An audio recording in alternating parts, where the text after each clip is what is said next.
Hello, COP 2800. I had a few questions about loops and arrays and how we can use those two concepts together.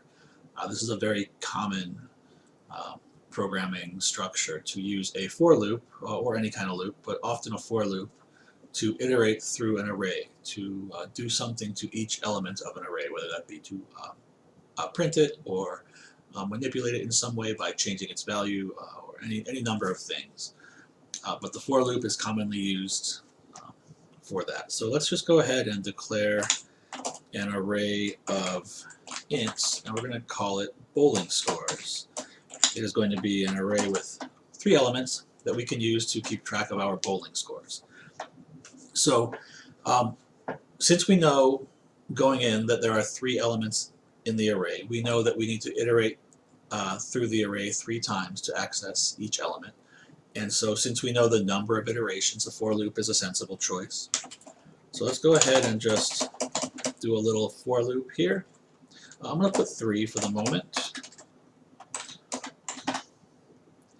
And I'm going to go ahead and do a system out print line. I'm going to reference our array, and I'm going to have it print the contents of element I each time this loop iterates. Now I is the variable that drives the loop forward. So what we're doing here is taking advantage of the fact that the first time this for loop executes, I is 0. I will then increment, and the second time this for loop iterates, I is 1, and then the last time this for loop executes, I is 2. So taking advantage of that fact, we can look at bowling scores element 0 and then 1 and then 2 by using I in the index position um, of our reference to the bowling scores array. So let's just see what this looks like. Save this and run it. And unsurprisingly, we do know that arrays get initialized to values of zeros if they're integer arrays. So each of our 3 array elements have a value of 0, and this for loop prints them out one at a time by referencing I0, then I1, then I2, element 0, 1, 2 of the array. So let's go ahead now and just borrow this, and let's write a loop to take some input for our array. So system out print line, enter your score for game. And I'm going to use plus operators here to concatenate some strings together. So here's a string, enter your score for game, concatenate the value of I, and concatenate just a colon with a space. The stuff, don't forget the stuff in quotes are string literals, so it will be printed literally, and then we'll concatenate the value of I in between here. And let's see what this looks like. Enter your score for game 0, 1, and 2. Great. So often when we iterate through an array, we want to start with element 0. Arrays begin at element 0.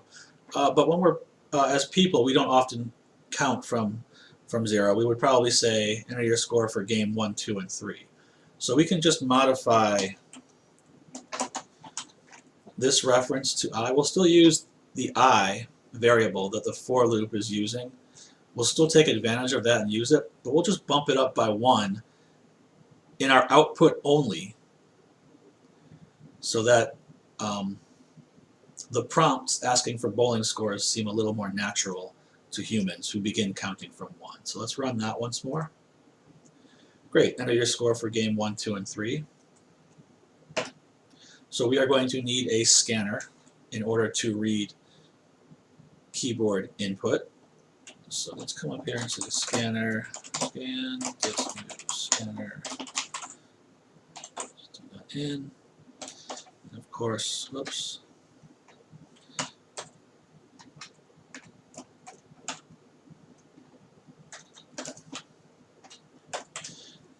And of course, we need to import a library in order to use the scanner. Since I'm using Eclipse here, I can do Control-Shift-O, and that should import my java.util.scanner library for me, and it does.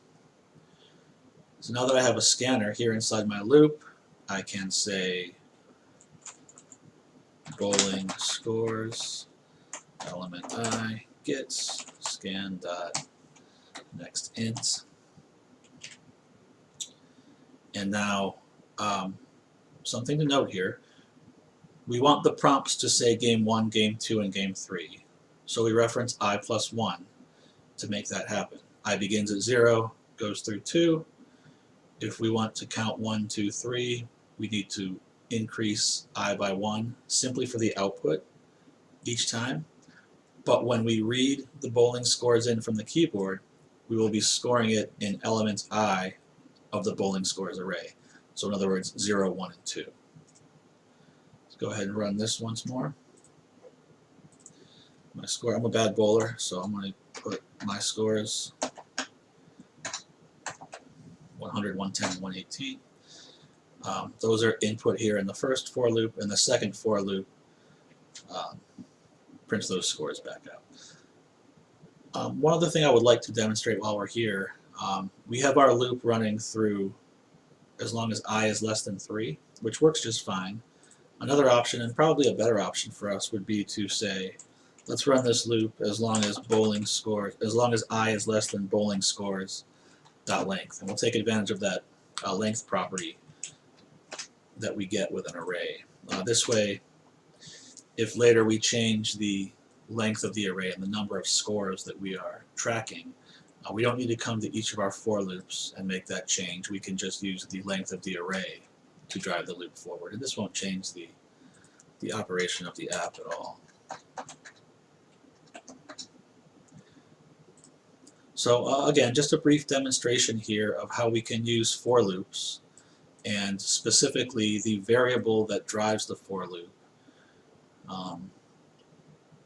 to interact with an array and use that for loop variable to access each element of the array as we iterate through the loop. Let me know in the comments if you have any questions on this. Thank you.